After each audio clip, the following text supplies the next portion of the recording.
Welcome to the Holly Furtick YouTube channel. I wanted to give you a little sneak peek at something that we're doing at Elevation. It's a new mini-series with our small groups called Highlights, where I get together with a friend to discuss my husband's sermon from that week. We will talk in depth about our favorite highlights and discuss practical ways that we can apply them to our lives.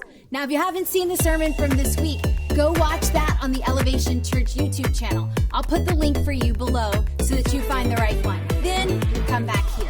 For now, here's this week's highlights.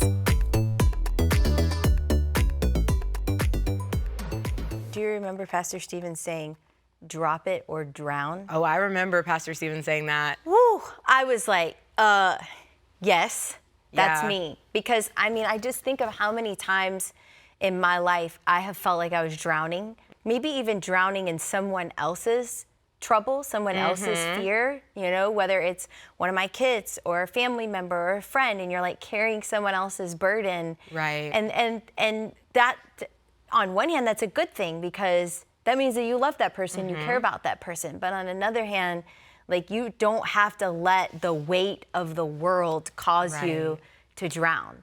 And it just made me think about how sometimes I can just be overwhelmed with a situation. And I don't know what you do, but when I get overwhelmed, like some people, when they get overwhelmed, they get angry or agitated or, everybody has their own vices. Some people, when they get overwhelmed, they go to a substance. When I get overwhelmed, I am a number. And so I just sort of like go into myself or like a book or, whatever. And it's not necessarily a bad thing. Obviously, everyone knows I love books and stories and that. But sometimes I use those things to not process and it doesn't help, because what helps is processing and going to God and praying and finding scripture and talking to a friend in a healthy way that can really help you drop this burden that you're carrying. I hope that was helpful for you. It's so important to talk about what God is speaking to you, to let the seed of His Word get planted in the soil of your heart.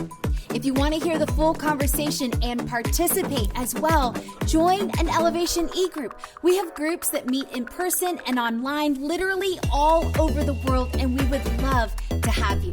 To learn more, go to elevationchurch.cc and comment below. Let me know what some of your highlights were from this week's message. Thanks for joining me. Make sure you like and subscribe so that you'll get notified when next week's sermon discussion is available, and I'll see you back here next week.